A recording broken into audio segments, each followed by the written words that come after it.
Good evening, members, and welcome back to this new parliamentary year. Point of order, the Right Honourable Christopher Luxon. I seek leave to make a personal explanation to correct an answer I gave in response to oral question number 2 on the 16th of December 2025. Leave is sought for that purpose. Is there any objection? Appears to be none. Thank you, Madam Assistant Speaker. In my answer to the 4th supplementary question from Chloe Swarbrick, I said, quote, "What I'd note is that it has been good and encouraging to see that this month we've had the lowest number of New Zealanders departing New Zealand. In fact, it's been the lowest this month than it has in any given month of the previous Labour Greens government. What I should have said is it has been encouraging to see that this month we've had the lowest number of New Zealanders departing New Zealand since November 2022, or the whole period of Chris Hipkins' time as Prime Minister." Quote. The next call is a Green Party call. Madam Speaker, Lawrence welcome back. Nunn. Thank you, Madam Speaker, and welcome back to everyone. When we're looking at education, what we have seen in the Prime Minister's statement is the Prime Minister and their colleagues has been touting the success in education, but I'm here to talk about the data and evidence that supposedly back some of that. But I want to preface that by saying that education is important. And I am, as the Green Party's education spokesperson, somewhat biased, but I do believe that education is one of the cornerstones of our societies. Education should be about curiosity.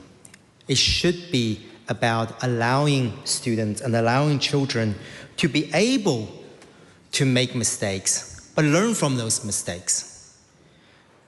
There is an old saying in Chinese that failure is the mother of success. And I think that reflects, probably quite a few cultures have the similar phrase, but I think that reflects quite accurately what education should be about. However, we haven't seen that with this government. Just in terms of some of the things that we have seen in terms of the numbers that has come out, it is important to highlight that when the government communicates success in education, it's prioritized confidence over clarity, optimism over evidence, and affirmation over explanations. Education depends on trust, nuance, professional skepticism, long-term thinking, not slogans, not victory laps, not labels that has been used on something that is a narrow test within the whole pedagogical system. For example, when we're looking at the data that's come out in terms of mathematics, we're looking at a year's progress, which simply means a gain of 20 to 30 ESTEL points, where the control group has an average of 27.76 points. But the score does not reflect things on things like geometry, algebra, statistics, or conceptual flexibility. So we are seeing problems within the way that the government has portrayed its numbers. We're seeing that the trials that has been suggested only test a narrow component of math, but also when we're looking at something like the success that has been stated in terms of phonics, the overstatement in terms of the success of the phonics test is a 40-word test on how well children sound out words. It's not about reading or understanding. It's also important to note that when we're looking at from a statistical perspective, that the improvement in results in term 3 was not tested on the same students as they tested earlier. So there's even inconsistencies within the way the government has tracked its own data. But this is not all in terms of some of the concerns we're seeing out of this government when it comes to education. What we're seeing in terms of the government is a power grab of various aspects of the education system and to have total authoritarian control over the education system. We're seeing a complete lack of consultation and transparency with the sector over the changes to curriculum, over the scrapping of NCEA. The fact that the School Board Association themselves didn't even know that the amendment was going to be introduced that scrapped the responsible or the objective of Te Tiriti o Waitangi from Section 127 of the Education and Training Amendment Bill. This is not about wanting our education environment to thrive. This is about dictatorship, and this is about control. And that's what we are seeing with this government.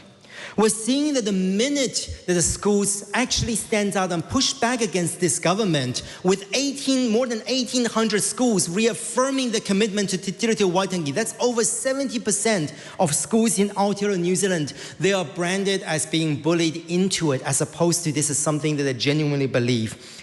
This is how the government operates. And we see that in not just the education portfolio alone. We're seeing the ugliness of a Trumpian style of politics being played out here in Aotearoa, New Zealand.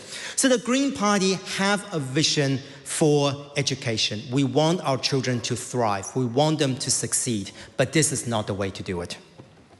Madam Speaker. Francisco Hernandez. Thank you, Madam Speaker. I appreciated that in his first speech of the year, the Prime Minister quoted scripture with a beatitude, so I'll quote scripture right back at him. And the quote I've picked is, "By your deeds you will know them." And what are the deeds, Madam Speaker, of this New Zealand First Act national government? And it is economic carnage, Madam Speaker. Inflation is above the target rate that they've set it at. Our economy is smaller than when they took office. Our unemployment is reaching levels that it reached in the great financial crisis. And small business removals are the highest it's ever been, with the small business liquidations reaching nearly 3,000. This government, Madam Speaker, has liquidated more small businesses than the most gung-ho Stalinist commissar. Ordinary New Zealanders are paying more for less, whether it's in their supermarket bills or their power bills, while their options and income shrink. If they're in a regional community, they're seeing deindustrialization with their mills and freezing works closing. If they're in a big city, they're seeing their jobs in the public service, in construction, in hospitality disappear as long-time household businesses such as Leuven and Wellington close. At the same time, this government's rich donor mates, whether in big tobacco, big fossil fuel, or big landlords, are getting billions in subsidies and tax breaks. The cost of living crisis, Madam Speaker, is a cost of greed crisis that's being borne by ordinary New Zealanders, not this government's rich mates. Like the 6-7 meme, Madam Speaker, this government doesn't really make much sense. One party wants to take us back to a 1950s style of economic management. One party wants to take us back to the 1700s. Fundamentally, this government is too divided to agree on a coherent economic strategy. So in the absence of a clear plan, what did they agree on and what did they implement? It's cuts, Madam Speaker. Whether it's in the Dunedin Hospital or environmental programs or critical public services that everyday New Zealanders need, this coalition took Labour's minors' cuts and accelerated them to the point that the critical services that New Zealanders rely on are under pressure. In our hospitals, our doctors are having to waste their time cleaning beds and doing admin works thanks to the government's cuts to the health workforce. Our natural environment is suffering from cuts to conservation and climate, whereas the previous government deferred programs like the Container Deposit Scheme. This government has slashed and burned the environment with billions of dollars of cuts to critical environmental programs. One of the other things that's characterized this government's agenda is short-term thinking. Our nature, which is fundamentally the basis of our economy, has seen massive desecration at the scale of this government, with our conservation estate being opened up to mining to rich foreigners, and our people being made unemployed and being made to flee to Australia, being driven away with the starvation of options and opportunities, with the starvation of the tertiary sector, with the job losses in the polytech sector, and with the underfunding of the apprenticeship schemes. But there is a better way forward, Madam Speaker. We can choose to invest in our green solutions, which are cost of living solutions. We can choose to break our dependence on overseas energy imports and invest in a transition to a greener economy with homemade renewable energy. We can choose to invest in our people, whether young and old, whether in the North or South Island, and we can choose to tax wealth fairly and restructure our economy in a way that everyday people are not struggling to get by, while foreign oligarchs hoover up all our property and reduce us to tenants in our own land, Madam Speaker. To do this, Madam Speaker, we need a change of government, yes, but we also need a real government of change. We need real change, not just a return to incrementalist policies that tweak policy settings. We need genuine transformation that actually recognizes the intrinsic link between nature and the economy, that recognizes that it is actually everyday New Zealanders that make this country go round, not the donor class, not the billionaire class, and not the people that this government is serving. And Madam Speaker, this year, on November 7th, voters around the country have an incredible opportunity to effect the real good green change they need by supporting the party that has stood up consistently for people, planet, and Te Tiriti over the past 3 years. Thank you, Madam Speaker. The Honourable Judith Collins.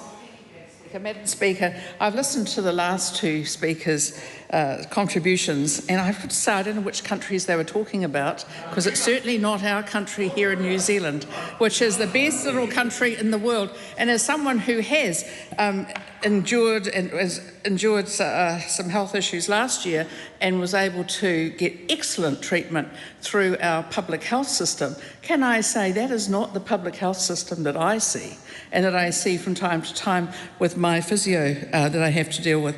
But what I see is a group of people who work very hard, but also are very aware of the fact that it's taxpayer dollars that are paying for what they do.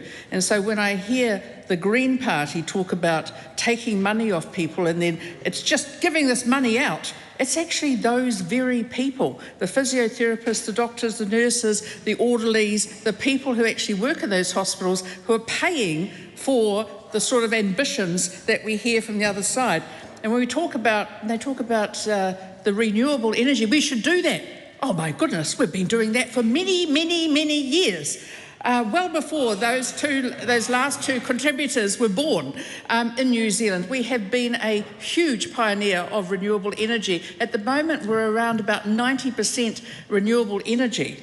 And that's called the wind and the rain and the water, the hydro system set up by national governments in the 1950s and 60s. Those ones. That's what actually we are using now to keep the lights on, and ma'am, I'm very pleased with the fact that that's happening. I want to deal with a couple of issues. First, the weather events. I want to give a big thank you to our first responders, a big thank you to the Prime Minister and the Honourable Mark Mitchell and all the MPs who were there, the mayors, the local government people, everyone who turned up, the fire service, the FENS as they are now, the USAR people, the police, the Defence Force. I was so pleased that the Defence Force kept me informed as to what they were doing and where they were, where these assets were going. That's one of the reasons you need a Defence Force, is because you never know when you're going to need them. And it's not like the weather gives us that much notice. So a big thank you to them. I'd also like to deal with another issue on defence. I put out a statement the other day on Afghanistan and our contribution on Afghanistan. I'm going to read it out to you, Madam Speaker, because I think it is important that all members in the House understand that as the Minister of Defence, I said New Zealand is proud of the service of personnel who deployed to Afghanistan. We responded to the call for assistance alongside our partners, and our people served willingly and with professionalism in challenging and often dangerous conditions. We continue to honour the memory of New Zealand Defence Force personnel who lost their lives in Afghanistan, and we acknowledge the enduring loss felt by their families, friends and colleagues. New Zealand takes great pride in the professionalism, courage and commitment shown by all those who served there. 3,500 New Zealanders served in Afghanistan, 10 of whom never returned. 2 who did return are in this House. Tim Costley and Dr. Vanessa Wennick. Tim in the Air Force, and Vanessa on the ground with the Army. Vanessa there as a captain and then later as an acting major. These are very serious contributions made by at least 2 parliamentarians, and I congratulate them for it. I went to Afghanistan as the Minister of Police because we had our New Zealand Police in training the Afghan National Police. And what a great job they did. I looked at the conditions in which they lived and they worked, in which the people lived and worked, and I can tell you it was dire, absolutely dire. And I want them to know that we appreciate their contributions. So I'm very proud of our Defence Force, I'm very proud of our police, all those who contributed and contribute today to help keep our heads up high, knowing as good, decent people in the world that we are always there to do our bit and often more than anyone else expects. So thank you. This country is very lucky to have a government that is focused on fixing the basics and building the future. You can talk about all you like about, well, you'd like to have this, you'd like to have that. It's like 100,000 homes that never got built. It's all those types of things you'd like to. You know, I'm going to do this, I'm going to do that. And actually, you've just got to understand someone has to pay for it.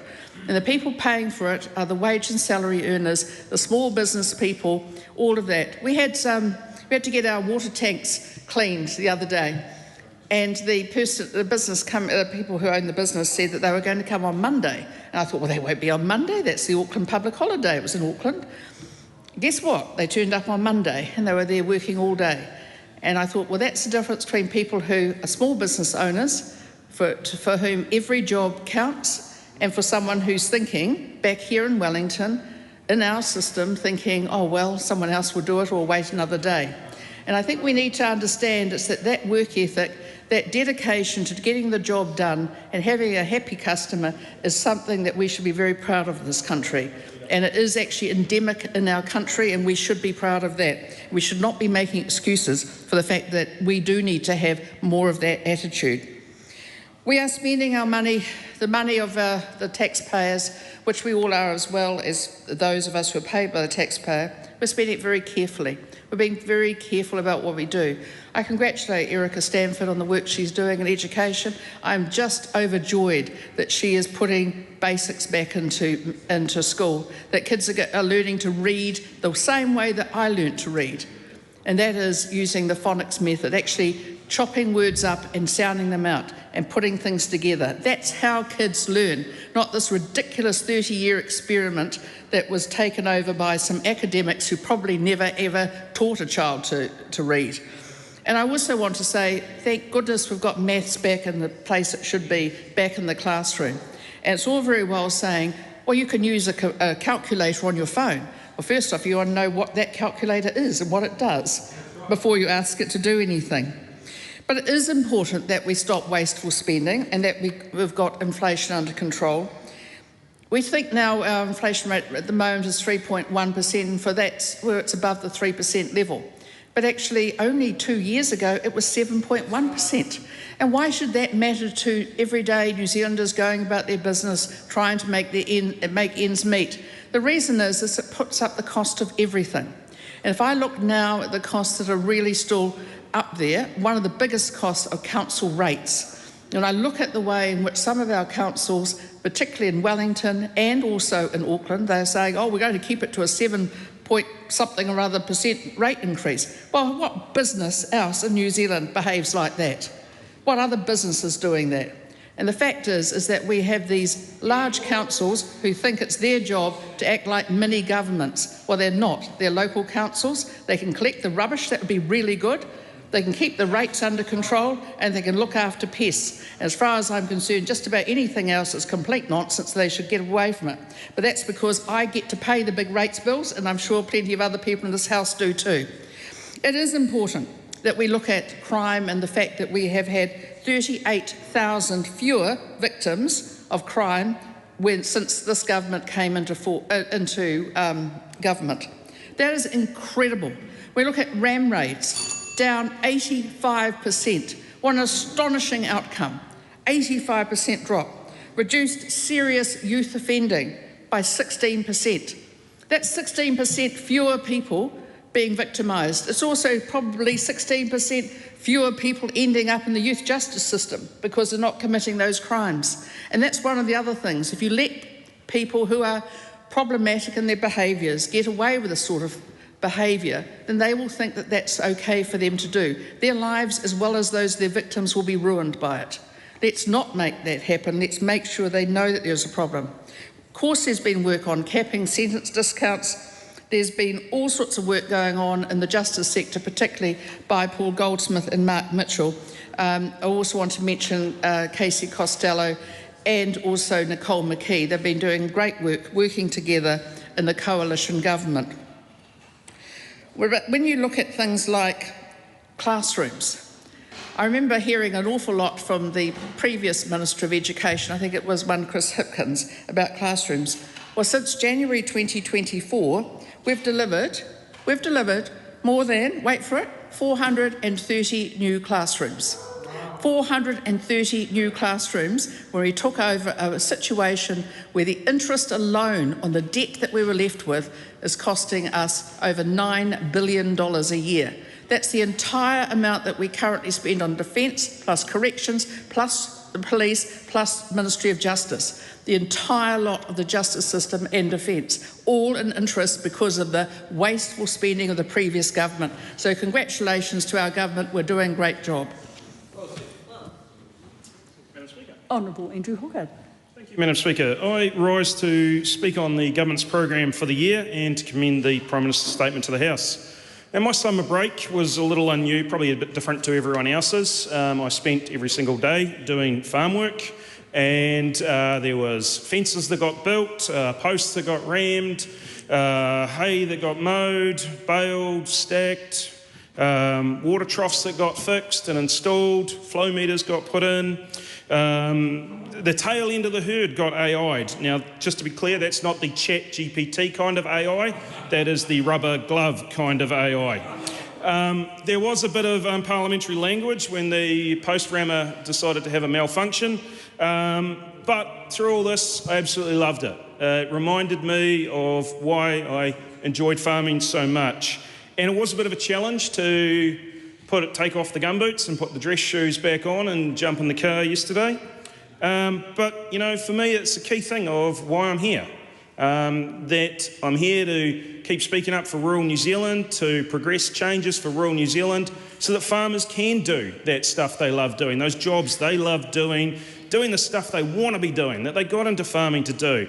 Not to deal with red tape and paperwork and spend money on, you know, they want to spend their hard-earned cash on improvements to the farm, things that make the farm go better, that look after the cows, all that sort of stuff, not on a whole compliance industry that is built up around them. So that's, you know, why we're back here doing this work. And, you know, 2025 was a big year for rural New Zealand, and 2026 will also be a big year for rural New Zealand. There have been a number of things that this Parliament has dealt to over the last year and will finish off this year that have long been a challenge for farmers and have created frustrations over the years and really sapped away at rural confidence. And, you know, confidence is so key to any business, big or small, because without confidence, if you're not confident in your future, you're not investing in the business, you're not employing new people, you're not trying new things, you're not coming up with new products, you're going into bunker mentality. And when you go into bunker mentality, you're not spending. When you do have confidence and you are spending, you know, that's with other businesses, that's increasing their confidence, and it all just grows exponentially.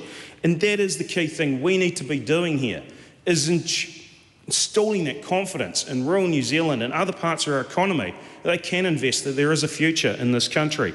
And so key to that this year is going to be those RMA reforms. And we talked about it last year. We had the first reading. It was so important. For so many years, that RMA Act has held this country back. So yeah, really important. The key thing I think for this year is making sure that that bill passes. But key to that also is those standards that fit underneath it. Those standards are going to be the things that provide the definition, the detail, that makes sense to people to know, okay, here is what I have got to do. So I just need to follow these steps and I can get on with doing stuff. I can get on with adding to this economy. I can get on with building new things that are important. Rather than, oh, I have this massive consent process that I've got to go through that's going to sap all my energy away and completely destroy my soul.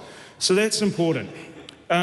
chief among those will obviously be the MPS on fresh water.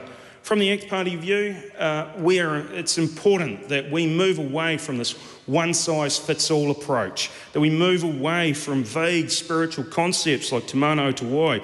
We need to be focusing on clear science, clear statements that give people confidence as to what it is they need to be doing so that they can achieve the goals and get on with doing stuff.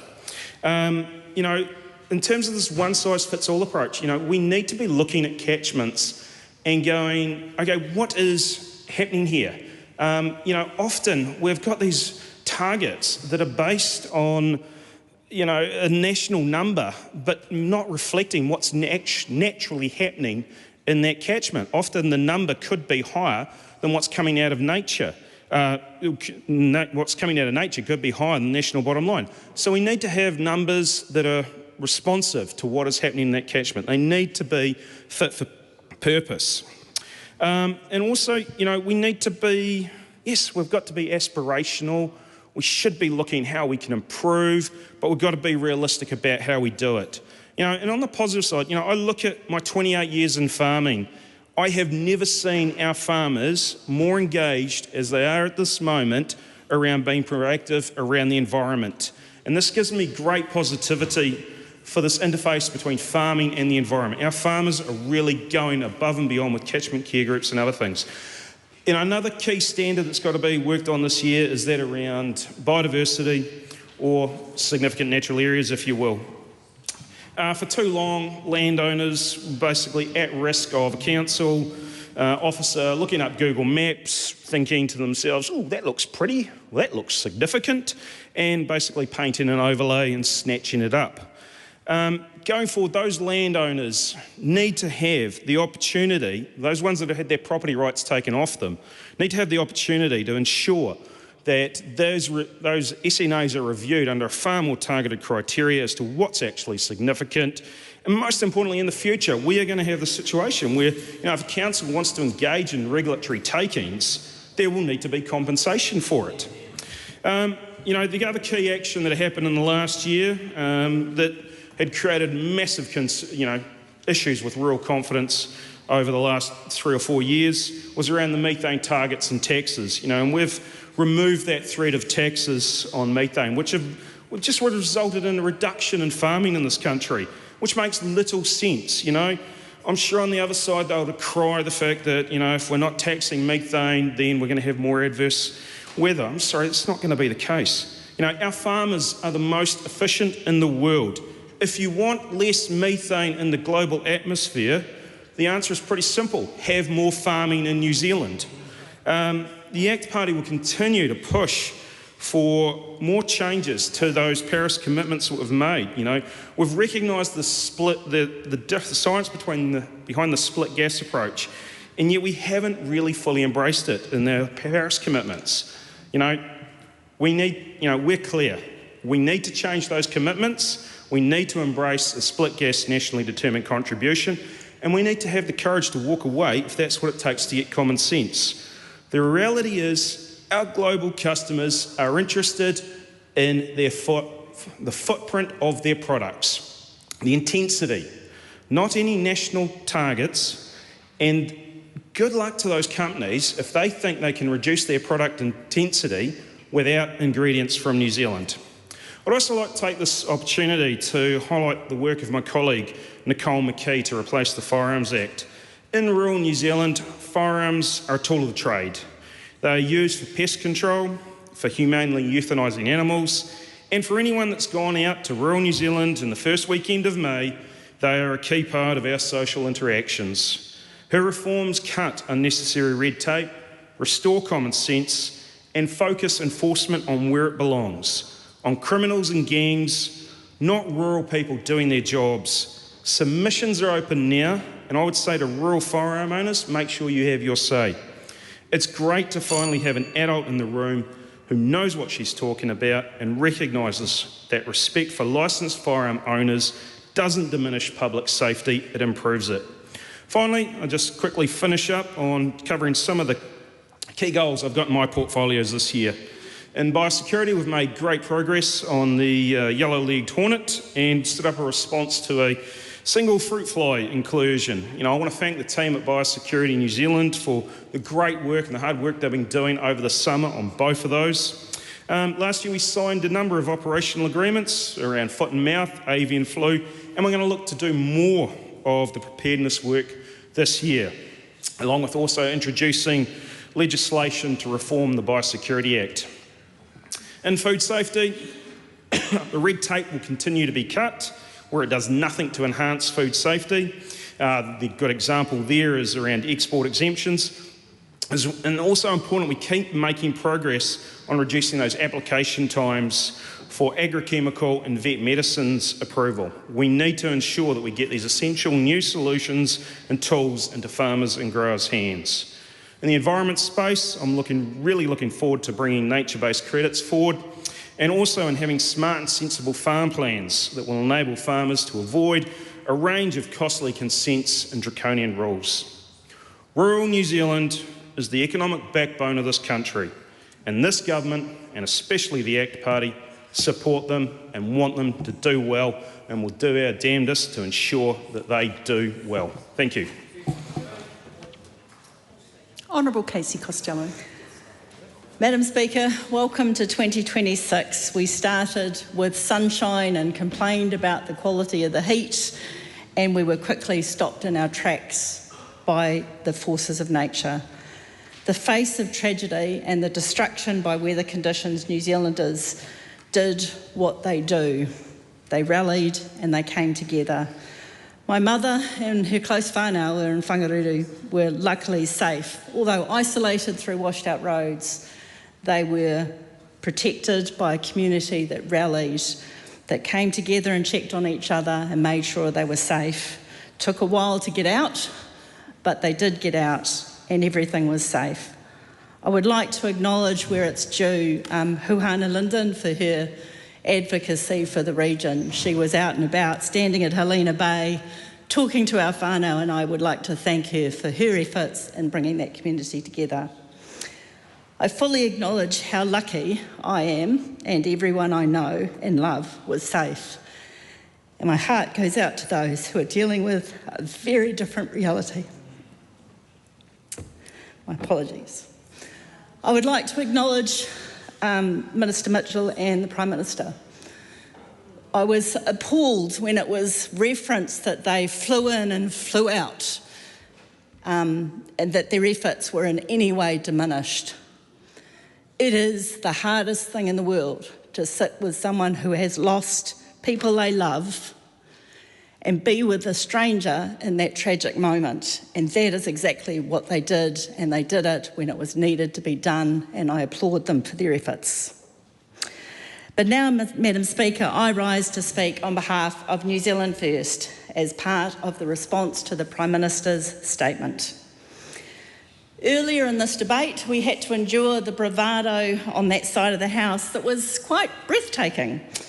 We were followed up with the Emperor's New Clothes fable by the co-leader of the Green Party. You know the story, the foolish emperor who was sold a fancy cut of clothes and was forced to accept it because he was challenged that if he didn't see it, he was a fool. But that is exactly what that side of the House is asking us to accept. Look at their doomsday narrative, and that is followed by the assurance that they have the answer. They know what to do. You can't see it because we're obviously fools. Our leader announced it. It's the borrow and hope strategy. It is believe it because we say it so, and we'll carry on with this narrative. The yarn they spin is reliant on New Zealanders being foolish again. And I don't think they will, because they won't forget, as much as they want to paint the picture, the record rental price increases, the record inflation rates, the record interest rates that we all suffered and toiled under. And let's not forget the things that weren't delivered. You know, the houses, the increase in crime, all of the things that we're now told to forget because apparently on this side of the House, we've got it completely wrong. Well, no, we don't have it completely wrong. We don't believe farmers are the enemies.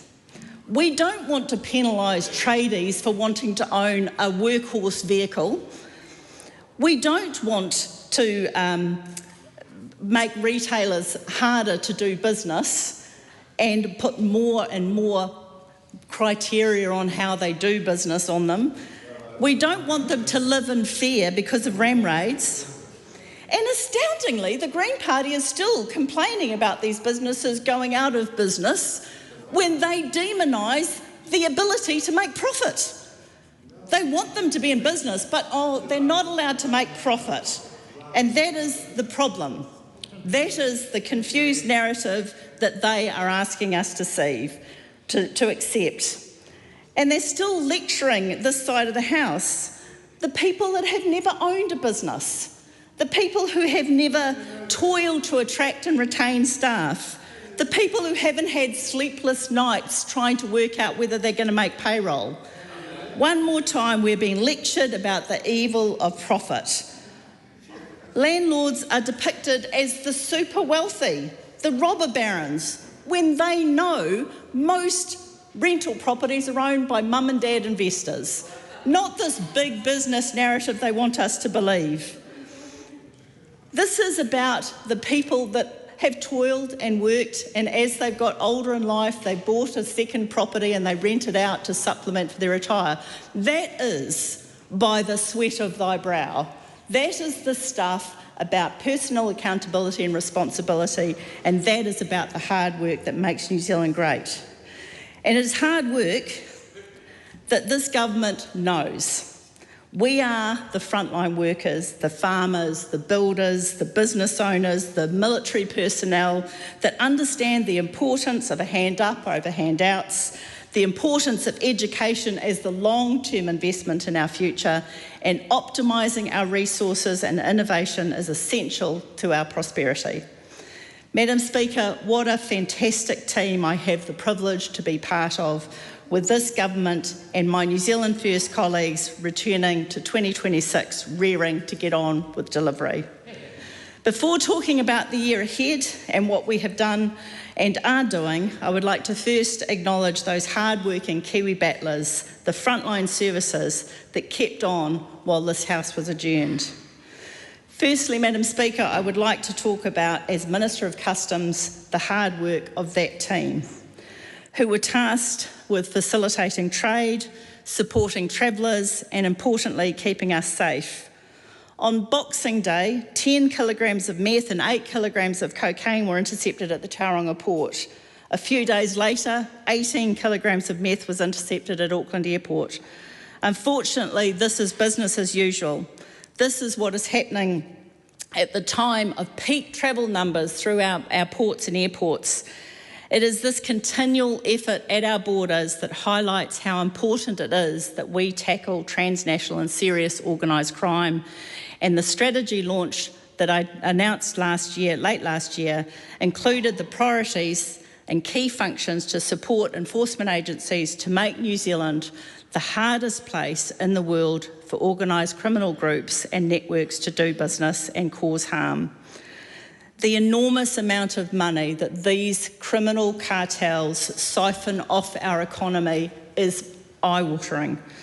It is essential that we come together and strengthen our response, and that is what this strategy does. New Zealand First has always been about practical solutions and getting the job done, and our work to combat organised crime is about bringing greater levels of cohesion and cooperation, improve information sharing, and explore options for a central agency to be responsible for organised crime. I am proud to be part of a government that is committed to law and order and to continue the legacy of New Zealand First's commitment to supporting our frontline workers by being tough on crime. But what we know that New Zealand does not sit in isolation, and we're reaching out to support our Pacific neighbours. While most of us were still enjoying time with our families, my leader, Winston Peters, was already back in the Pacific, engaging with our Pacific neighbours and strengthening our relationships.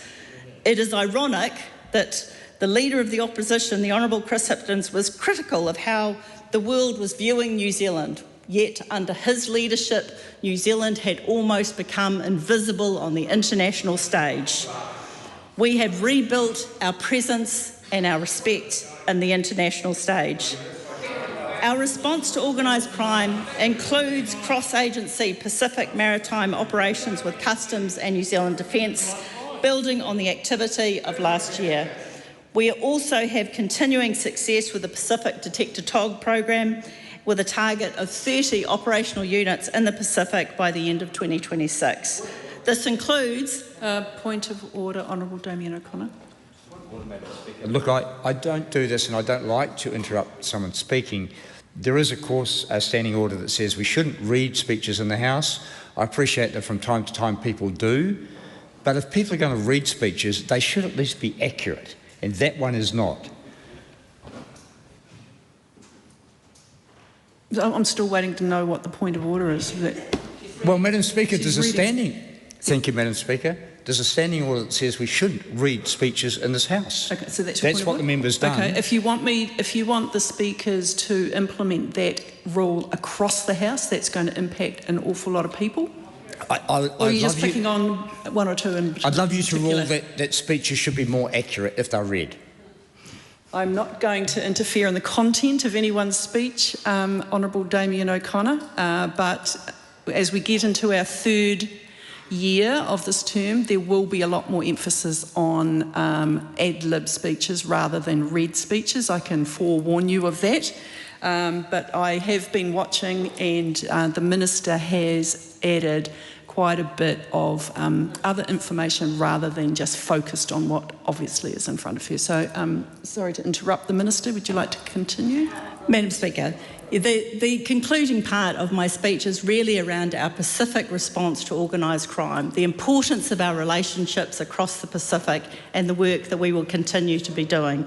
As Minister of Customs, I'm incredibly proud of the work that we have done to build those positive relationships. We are continuing to work to support the Customs Administration and our Pacific neighbours to develop good legislation to enable them to strengthen their borders, and we will continue to drive a better legislation for New Zealand with border security legislation to help enforce our borders and provide the protection that New Zealanders need to live in this great country. Thank you, Madam Speaker. Oreni Kaukara. E te pika tēnā koe. Today, the Prime Minister stood in this whare and he painted a picture of progress, a picture of prosperity, of stability, and a so-called stronger Aotearoa. But for Māori, up and down the country, te ika Māui, te Waipounamu, and especially in Tāmaki Makaurau, that picture is a fiction, meaning it's not real. Mum would say it's all kaka.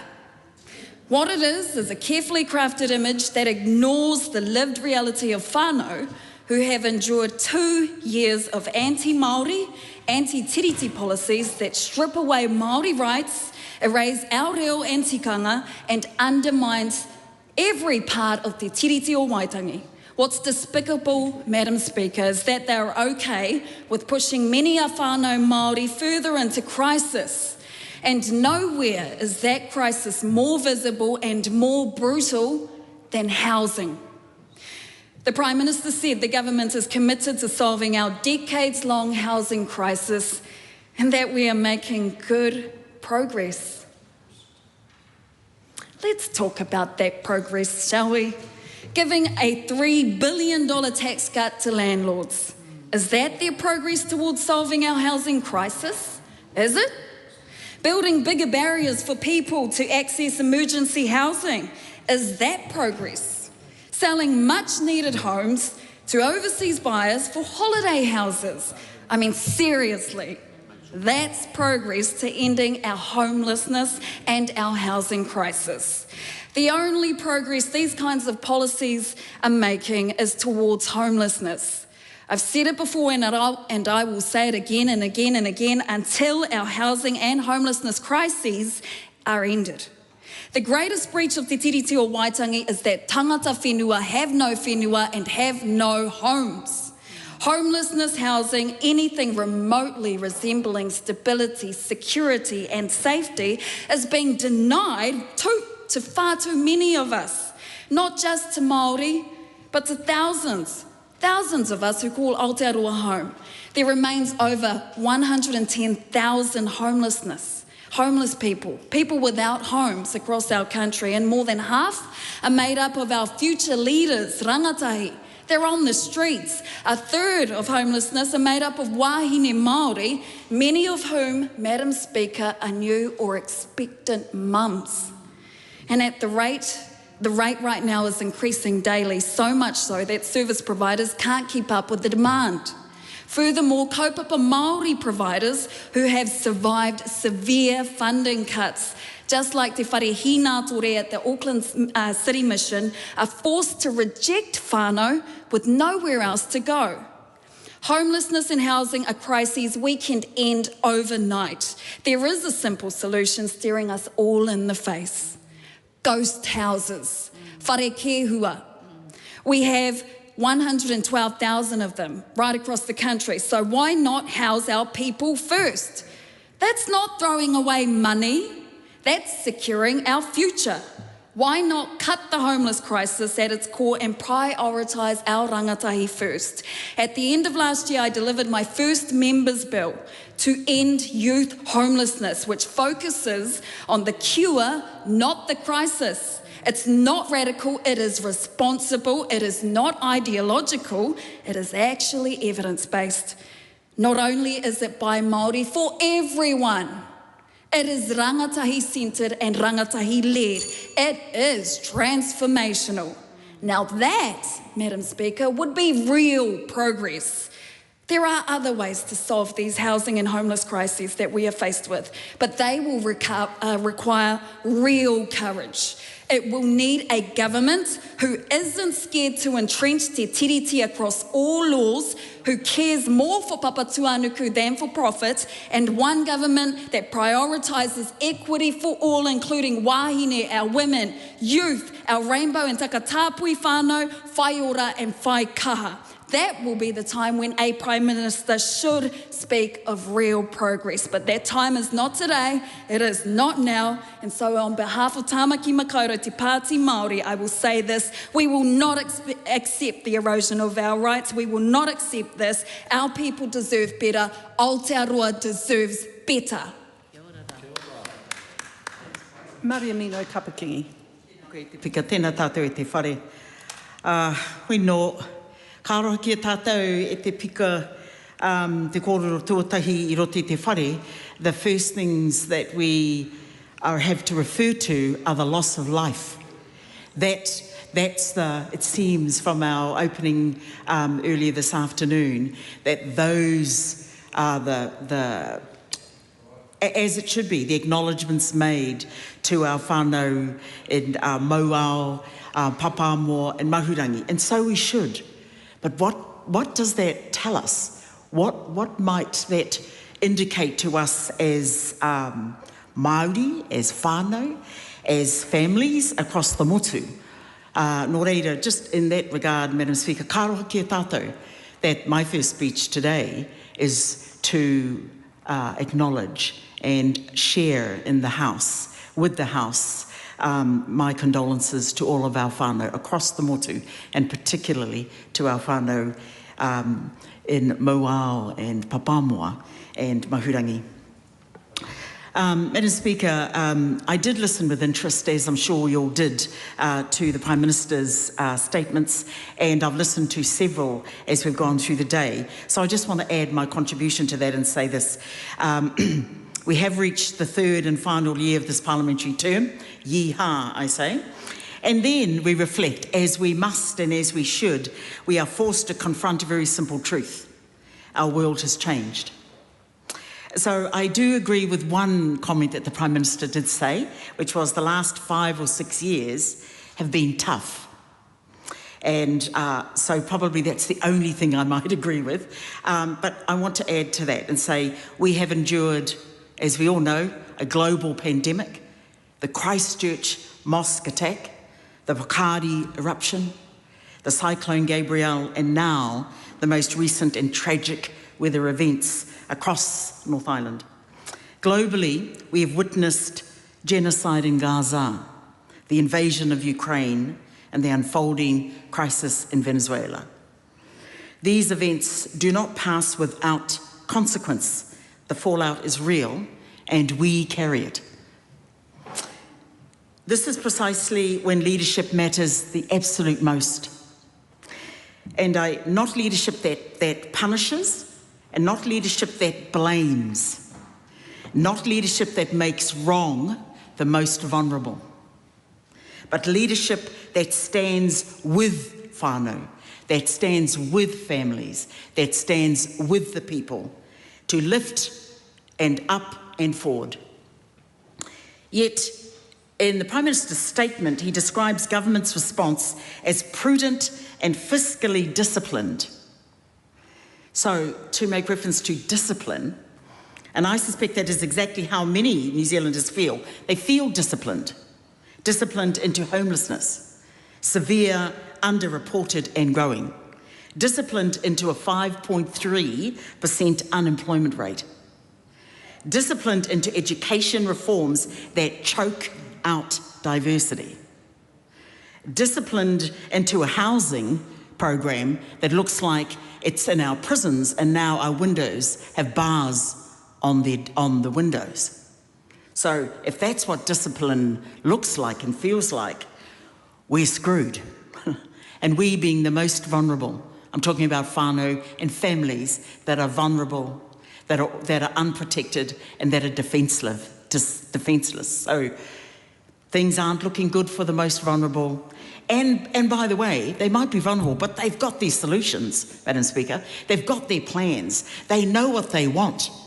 And what they need from a good government, what they need from this House is to be listened to be understood, and to be worked with.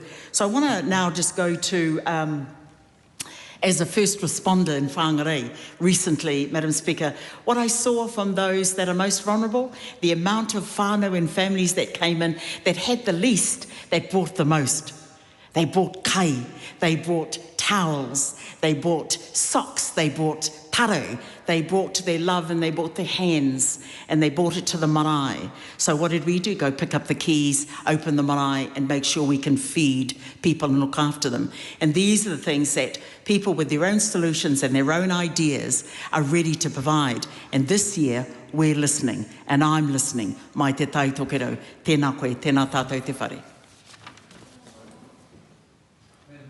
Honourable Matt Ducey. Oh, thank you very much, Madam Speaker. How good, what a year 2026 is going to be. Can I first acknowledge you, Madam Speaker, and your news of your retirement. And look, you will be sorely missed. We came into politics together almost 12 years ago. Such a long time ago, Parmdeep Palmer was a national MP. That's how long ago it was. And look, you've been a huge advocate. You are a very proud, staunch coaster and mainlander, and we will miss you. It is going to be, as I say, Madam Speaker, a great year, 2026. And I think of my electorate of the Waimakariri in North Canterbury. There's a lot on the go. Of course, we are going to turn the sod soon, the start of the construction of the Wood End bypass. Tick. And boy, have we waited a long time, because of course it was the last national government that announced the Wood End bypass in 2017. Transport Minister, who was it at the time? Anybody take a guess? Yeah? Simon Bridges, that's who it was. And then that nasty Labor government came in and they cut it in 2018. Might have even been one gentleman who's in the chamber tonight. Set that project 6 years back. And think of the cost that it would have cost to build 6 years ago and now today.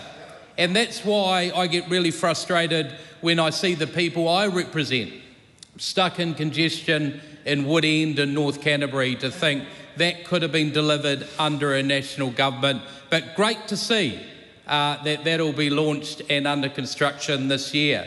Of course, we've also got the Waimak irrigation scheme. My good friend and colleague Mark Patterson came in and announced $15 million. Water storage is back, which is absolutely brilliant. North Canterbury will get reliable water storage, and that'll be a game changer. In a time of economic headwinds, it is our exporters, it is our primary industry that's leading that economic resurgence that we see being led out of Canterbury. And look, whether it be our sporting record or other indicators, there's no surprise that Canterbury is leading from the front, because of course when Canterbury does well, the whole country does well. So great to see we're backing our farmers in Waimakariri. And then of course we'll be opening the new North Canterbury After Hours medical facility in Rangiora. And won't that be great for my local constituents? So as you can see, it's going to be a great vibe 2026, Madam Speaker. And of course nationally, as we go to an election year, we will be talking to voters about saying, don't put this at risk. Because it doesn't take you long to think of going back at a time under that last failed socialist experiment that was the last Labor government. Think of projects like KiwiBuild, Auckland Light Rail, restructuring the health system in the middle of a pandemic. I mean, who in their right mind would do that? And of course, that Taniwha that was Three Waters. How did that go down? Like a cup of cold sick. And quite rightly, that's why they were voted out. And that's what we've got to raise awareness of don't put this country at risk. There's one area I want to talk about, Madam Speaker. I mean, we're still looking for it, aren't we? That $1.9 billion for mental health that the last government announced. The Mental Health and Wellbeing Commission said there was no evidence of it, made no material improvement. And so emblematic of that last government. Talked a big game, put the trophy out. The easiest thing is to make a big announcement, money here, money there, but failed on the follow through and implementation. And that's why for mental health this government is very different, Madam Speaker. Our mental health plan is working. Faster access to support, more frontline workers and a better crisis response. And you only need to look at the latest data coming out of the mental health targets. First time we've had mental health targets in New Zealand. There's nothing more accountable for me as Mental Health Minister, and this government is setting very clear targets and holding us to account.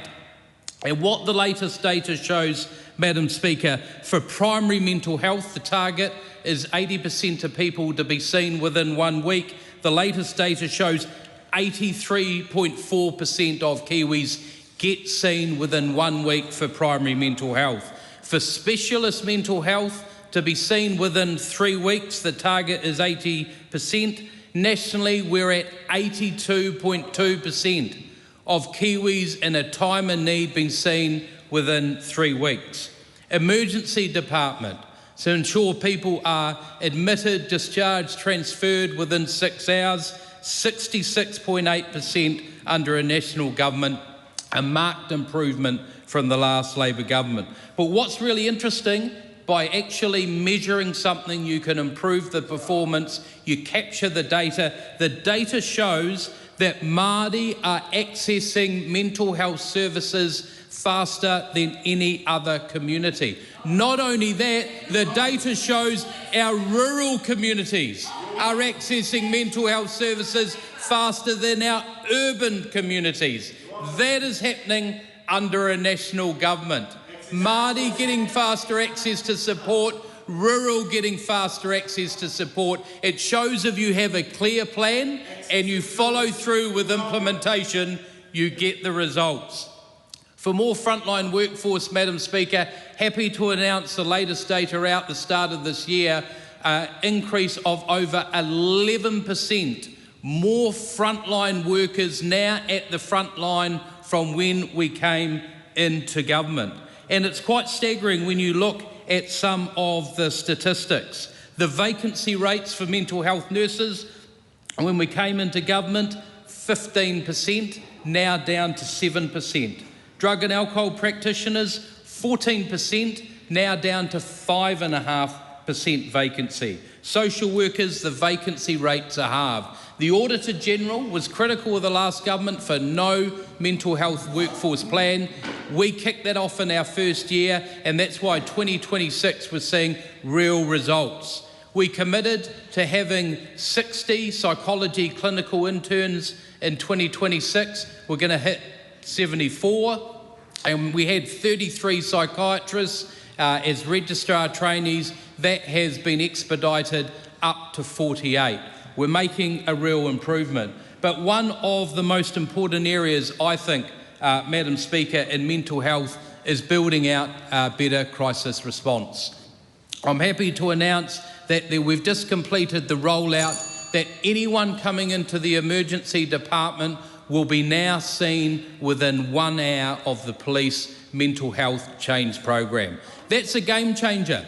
Not under the last government, sitting in emergency departments for 5 or 6 hours while you're having a mental health crisis, sitting next to 2 big police officers with tasers, a brightly lit room, noisy, a lot of people round.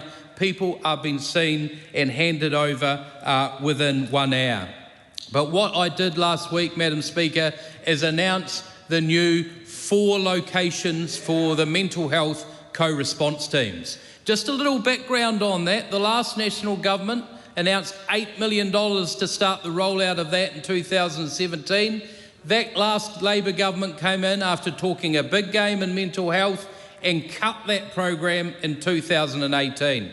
We lost 6 years on that vital program because quite rightly, when people ring 111, they want a mental health response. They don't want a criminal justice response, but they get that with the police coming round. Now under this government, we're pairing up mental health professionals with our police officers to ensure that they get a mental health response in a time of need. That's a $28 million program, and it's all part of the increased funding in the mental health and addiction ring fence. When we came into office, that sat at $2.4 billion. It's now at 2.8, and I expect it to go up further this year, because that's the importance that we place on mental health, that we are committed to getting more money out the back office to the front line. That's why we've got more people in mental health roles, but not only that, more money out of Wellington to grassroots organisations, NGO organisations like our Rural Support Trust, who actually can scale up, and they're already delivering the work, and this government will back them in 2020. The Honourable Willow Jean Prime. O tēnā koe te māngai o te whare, e tautoko ana hau te mihi ki a koe mo tō karere, tō pānui ka heke, iho koe i te whare pārimata a te mutunga o tēnei tau no reira e mihi ana ki a koe. Tuarua e huri ana ngā whakaaro ki ngā whānau, ki ngā hapu, ki ngā iwi, ki ngā hāpori, i pā, i te āwha, me te ua, me te āhuatanga o te rangi, i ngā rā tata ake nei, i ngā wiki kua pahure ake nei. Ko taku rohe tērā o te taitokerau, te rāwhiti, te rohe o Ngāti Wai, ki era o ngā hāpori, ki te rāwhiti, e mihi kauana ki a rātou, me tēnei wā taimaha ki runga i a rātou. O tira e tautoko ana hau te mihi ki era atu o ngā rohe, me ngā mate o tēnei wā. Nō reira, e mihi aroha ana, e tangi hotu ana te ngākau, mō rātou kua wehe ki te pō, me o rātou whānau e noho ana i raro i te kapua pauri. Tēnā koe, Madam Speaker. Madam Speaker, I just wanted to start my contribution by recognising and acknowledging your news that you will be finishing at the end of this year. and also turning my thoughts along with others to those who have been impacted by the latest severe weather events. In my own rohe of Te Tai Tokerau, particularly on the eastern coast of Te Tai Tokerau, we were impacted, those communities in Rāwhiti and also in Ngāti Wai. I want to acknowledge also those further down the country who have been impacted, and of course those who have lost their lives and those whānau who are grieving for their lost ones at this time.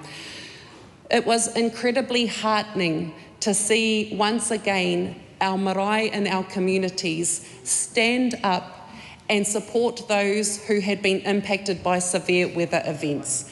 We saw that, we have seen that numerous times, Madam Speaker, in our communities in Te Tai Tokerau, and we saw news where there were tourists who had been caught up in this because, of course, it's in the middle of the summer holidays. The marae opened their doors, welcomed them in, gave them a hot kai and somewhere to sleep and to get themselves sorted and prepared to be able to go back to their own homes. So I want to acknowledge our marae and our communities for that once again. And Madam Speaker, this is what kotahitanga looks like. This is what it means to embrace unity over division. And this is the type of Aotearoa that I want my children and all of our children to be growing up in. And Madam Speaker, when I think about a future built here in New Zealand and giving our tamariki the best start in life, I want to turn to my education portfolio, because what that doesn't look like is being afraid of 6 Māori words in a kid's book. It doesn't look like stripping te tiriti or waitangi away from school boards. It isn't the watering down of our Aotearoa history's curriculum. And it isn't about forcing our children to learn an imported curriculum. The Minister of Education, Erica Stanford, and the Prime Minister, who was boasting about what this government has done in education, thinks that these are all great ideas. But countless experts, teachers, and parents have spoken out strongly about these changes. And Madam Speaker, one can only hope that the emails that the Minister has been receiving about these changes are not being treated akin to spam. Madam Speaker, when I opened up the media in the last couple of days, already education is hitting the headlines. What did we see to start the school year? A teacher shortage. As we know, record numbers of New Zealanders have been leaving the country for a better future elsewhere, particularly Australia. And we know amongst those leaving, because I have spoken to them, it includes our teachers. Teachers who we need here for our tamariki in Aotearoa, New Zealand. So hundreds and hundreds of teacher vacancies exist around the country at this current time. And then I open the news again and I see a headline about an alleged conflict of interest between the Minister of Education and the now chairperson of the Teaching Council. Dodgy is what those text messages look like to me, to the NZEI, to the Deans of Education, and to others who saw an exchange between the Minister of Education and somebody who is setting up a training provider who made inquiries about tertiary funding, who then thanked the Minister when that funding had come through, and then was appointed to be the chair of the Teaching Council. Madam Speaker, tomorrow we will be hearing the first submissions on our Select Committee for the Education Reform Bill, where this government is taking away the independence, taking away the mana of the Teaching Council from the teaching profession. It is a ministerial overreach, where now there will be more ministerial appointments to the Teaching Council, where we have concerns that the Minister is giving herself the powers to interfere in the profession, in the curriculum, Madam Speaker, we have had untold letters of concern and concerns expressed from the sector. The Prime Minister spoke in his statement today about the importance of education, yet they don't see it as important to work with the sector. The sector have been shut out of these changes that are being ram-raided through for political expediency, not the best interests of our children. We are not seeing collaboration with the sector, we are seeing chaos. We are not seeing respect for our sector, we are seeing those ministerial overreach into that profession. Madam Speaker, we also heard the Prime Minister talk about youth crime and boasting the improvement in the statistics in youth crime. But what the Prime Minister didn't recognise is that one of the main contributors to the reduction in youth crime has been initiatives started under Labor and continued by this government. No recognition of this side of the House, who introduced programs like Circuit Breaker and Fast Track, which have been expanded by this government. Instead, we have also got the government investing up to $30 million into boot camps, a failed experiment. The statistics, the government was warned of the failure rate of boot camps, ignored once again expert evidence and advice, and continued to push forward with military-style academies. And it had a huge failure rate.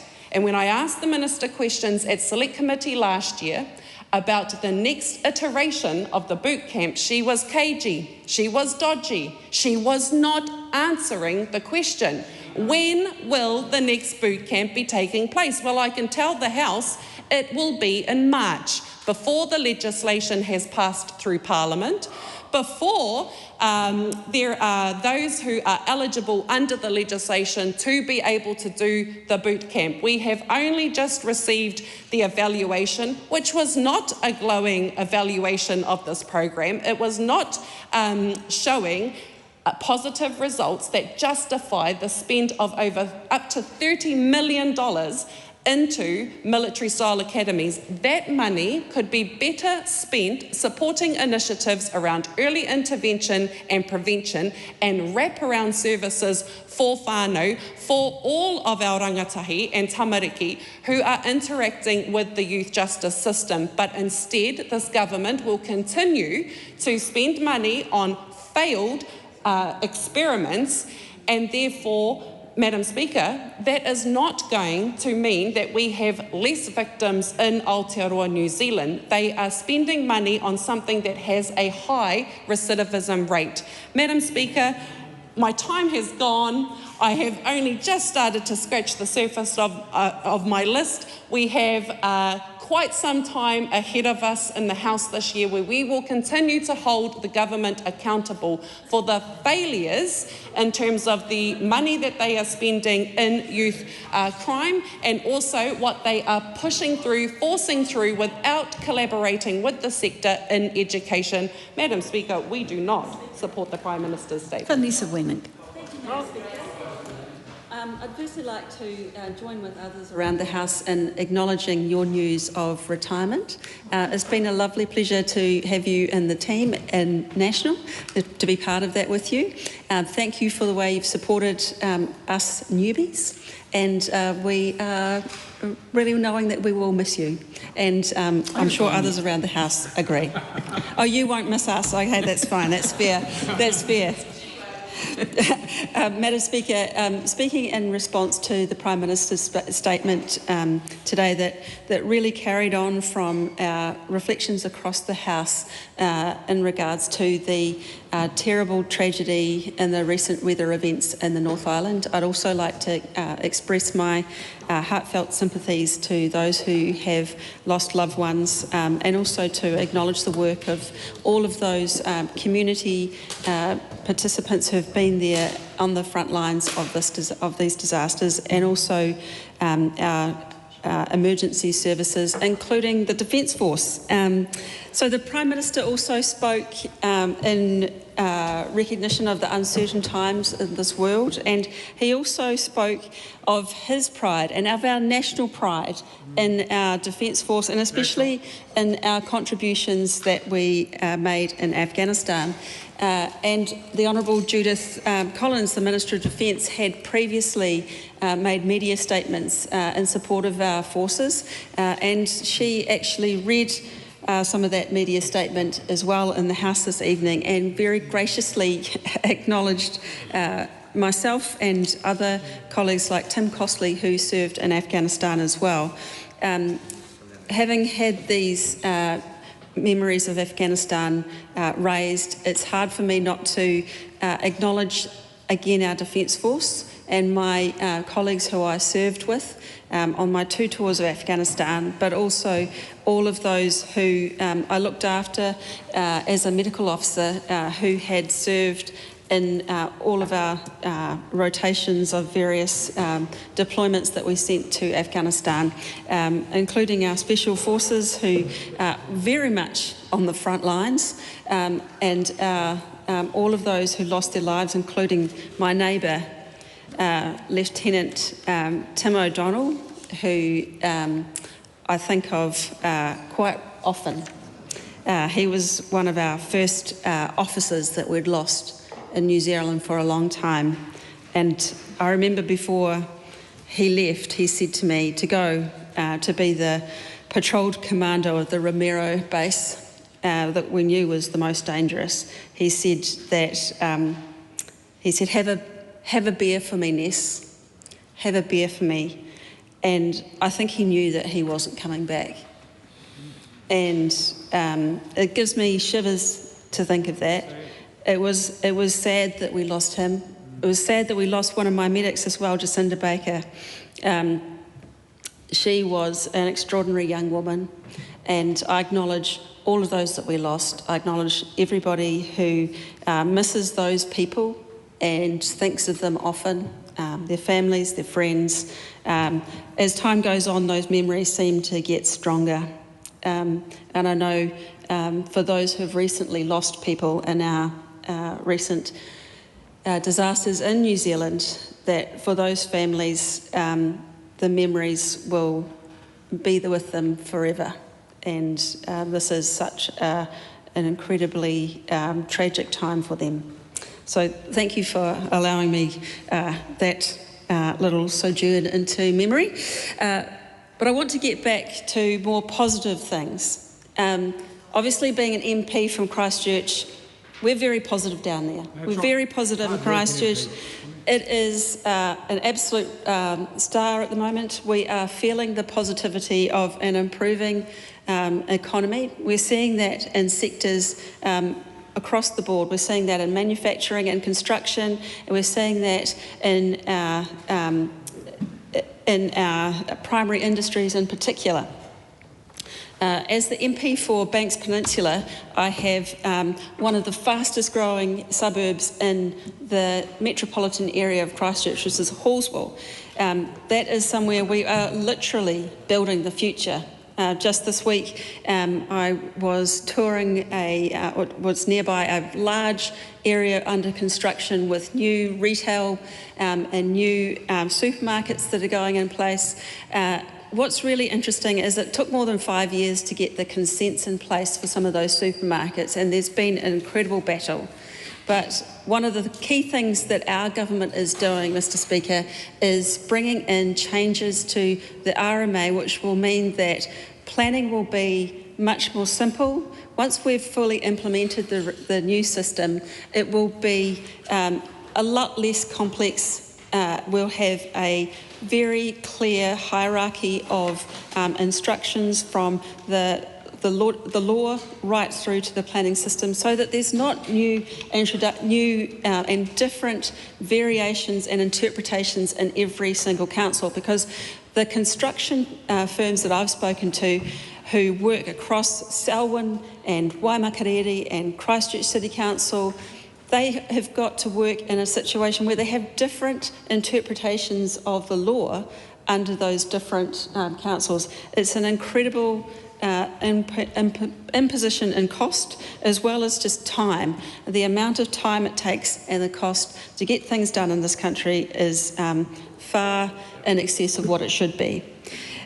Also, in the electorate of Banks Peninsula, we are building the future in terms of new classrooms for our schools. So we were very glad to announce that there'll be 14 new classrooms going into Cashmere High, the high school in the electorate of Banks Peninsula. That's on top of another 10 classrooms that are already underway. Cashmere High is one of the most subscribed public schools in the country, so more than 97% of the children who are eligible to go to Cashmere are going there, and they've got fewer than about 30 children and students that are outside of zone in the school, with over 2,500 students at the school. Very incredibly popular school and with a very good reputation. So it's great that we could announce those classrooms. It was something that had previously been stalling, but thanks to our wonderful Minister of Education, Erica Stanford, we were able to get those confirmed and underway. Also, a new school in Milnes Road in Hallsville is going to be fantastic. What road? Oh, Milnes Road in Hallsville, and so the Minister of Transport will be with me soon down in Christchurch, so we're looking forward to that. We're seeing more of those roads in, around Hallsville. That's right.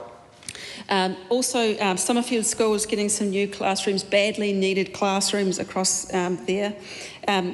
The infrastructure that we are building within Christchurch includes some of the roads around Hallsville, as mentioned. Hallsville Road that leads into Lincoln Road is a bit of a, what would I call it, a graveyard for road cones at the moment. It is quite a spectacular place.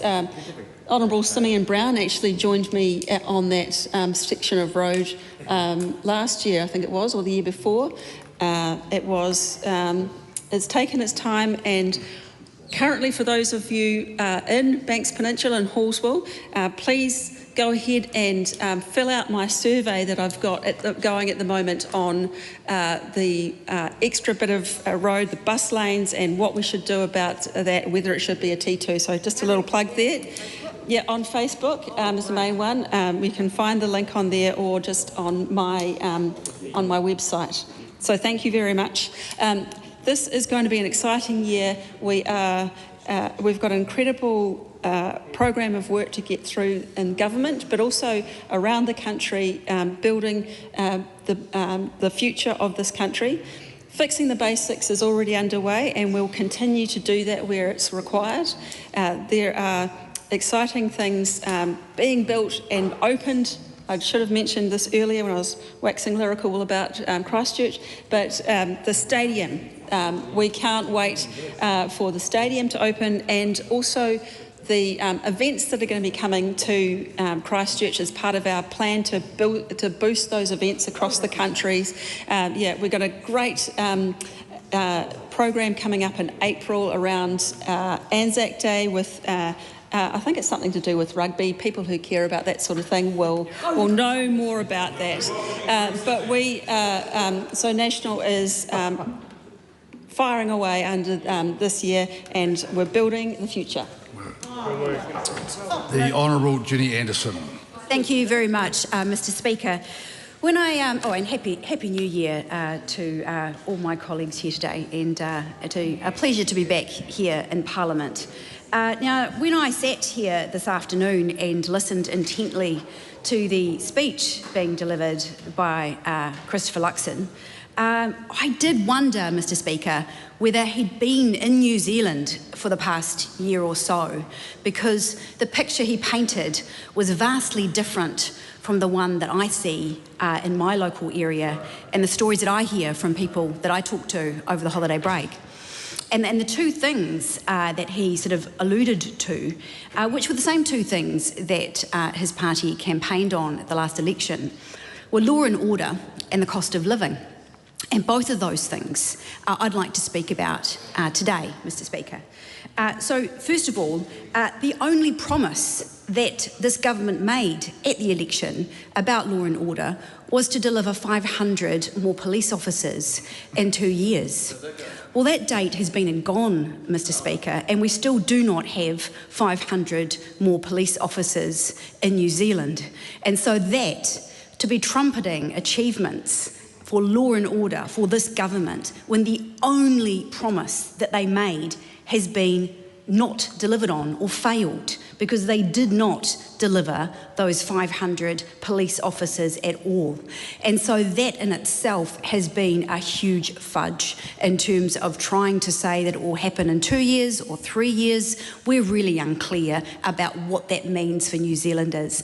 It also means that the ratio between how many police officers compared to how many people in New Zealand has significantly declined compared to the previous government.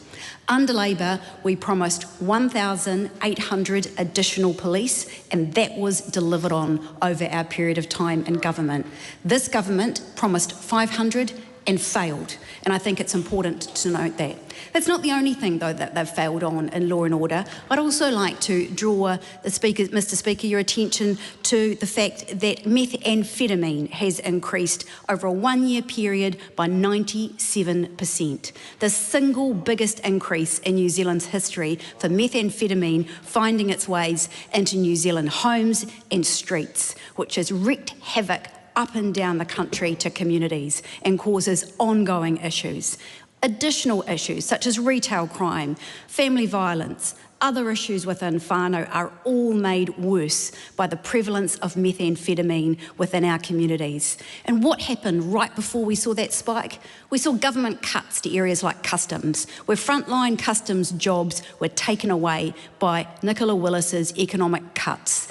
All those government departments were required to cut 6.5%, 7%, 8%, and that meant jobs gone from customs, intelligence jobs, people that actually put their heads together and decide how they're going to counter fighting drugs coming into our country. And it's only when we saw that significant spike of 97% more in methamphetamine that we started to see a reinvestment. Only then did we start to see a group set up to investigate how they would counter this and how organised crime would be countered in New Zealand. Absolutely unable to understand how this government can trumpet that it's achieved on law and order when it's failed to deliver 500 police officers and 97% increase in methamphetamine over a period of 12 months. But it doesn't stop there, Mr. Speaker, because we also have the Ministerial Advisory Group on Retail Crime, chaired by no other than Sunny Kushal. What we've seen in the past few days is the majority of those members have resigned. The head of Retail New Zealand, do you think of the experience and the expertise that Caroline Young would have brought to that group and was able to lead a great opportunity for Retail New Zealand to have input into good forward-thinking policies that would actually help get on top of retail crime. And because of the dysfunction of that group and the way that that person was treated and others, we have seen a mass exodus from that advisory group to the point that it is dysfunctional. And I think that what New Zealanders see is that it's a group largely set up to help Sunny Kushal line his pockets with the amount of catering, office space and other luxury items he's able to put together, along with his salary of over $900 per day, which is what I have seen is no tangible benefits. And the reason why some of those members of that Retail Crime Advisory Group resigned was some of the measures that were being recommended by the Chair, Sunny Kushal, were considered dangerous. And it's not just those in the Retail Crime Group who walked away because they thought the suggestions were dangerous for New Zealanders. The New Zealand Police also gave clear advice that citizens' arrest powers and people on the streets detaining people who could be violent or dangerous may lead to loss of life in New Zealand. But no, the government trucked on anyway and kept him in that position, still trying to show that they've made some kind of difference in retail crime, when the reality is they've wasted money on ideas that were offered to our government for free and declined because police advised that they were dangerous. The last one in Law and Order I'd like to point at, Mr. Speaker, is the boot camps, the absolute dismal failure and waste of money that boot camps have offered New Zealand. And the reality is, when the Prime Minister stood up in his address this afternoon, and stated how ram raids had declined, well, they started declining under our government. And the reason they declined were programs like Kotahi Te Whakaaro, programs like Circuit Breaker, those wraparound quick response services that were put into place under Labor. And this government right now knows that they work, because not only have they kept those programs, but they've expanded them, because the evidence speaks for themselves. Over 80% of young people who go through those programs do not go on to reoffend, whereas it is the absolute reverse under boot camps. Well over 80%, as we know from the failed trial, reoffend in New Zealand. But they're not giving up, because it sounds good, so they're going to keep on saying boot camps, even though all the evidence demonstrates that they do not work. So in the Prime Minister's opening speech, talking about the wins they've had for law and order when they've got no 500 cops, methamphetamine rates through the roof, boot camps are an utter failure, and the Retail Crime Ministerial Advisory Group has just imploded. I fail to see how he points to any mark of success in that suite of measures. But, Mr. Speaker, that's not the only thing he talked about. The cost of living is something that the National campaigned hard on, and the cost of living bites New Zealanders every single day. New Zealanders are hurting, and they know that this government promised them that they would make things better, that life would get better, and it's got worse. It costs more for food, it costs more for bills, it costs more for rates, it costs more for every single step of the way, because this government has pushed all those costs out into the areas. And what's their solution for things like that? Oh, just cap rates. That'll fix it. What a national solution that one is. All those people who were promised that they would get relief from the cost of living crisis, they have not received that. And we know in Wellington alone, the number of people who have lost their jobs, who have become unemployed, who have had to take up part-time work at a lower rate that they would have got, and struggle to be able to pay their mortgage, struggle to be able to pay their rent, and struggle to be able to put food on the table and give their kids food to eat each day, good healthy food. When we see the cost of bread going up by 60%, Mr. Speaker, 60% increase in bread, that is absolutely unaffordable for some families in my areas. So in order to eat healthy and to live by, life has got harder, not better, under this government. And Kiwis know that. They know that well and good. And that comes back in the polls. People know that they promised they would get debt down. It got worse. They promised that they would get inflation down. It hasn't. They promised they would grow the economy. It shrunk. Everything that they've promised has not happened, and the reality is that New Zealanders want jobs. They want an opportunity to earn. They want to be able to stay here in our country, to put roots down and have a future for their families. But what this government has done is drive Kiwis offshore in record numbers. 70,000 gone. Those people are bright, have opportunity and so much to offer our country, and this is such a failure of a government that has driven those people into other countries.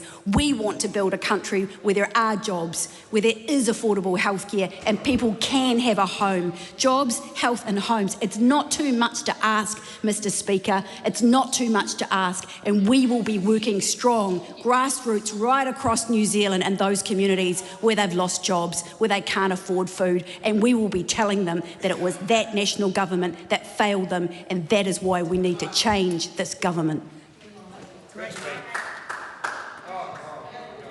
Mr. Speaker.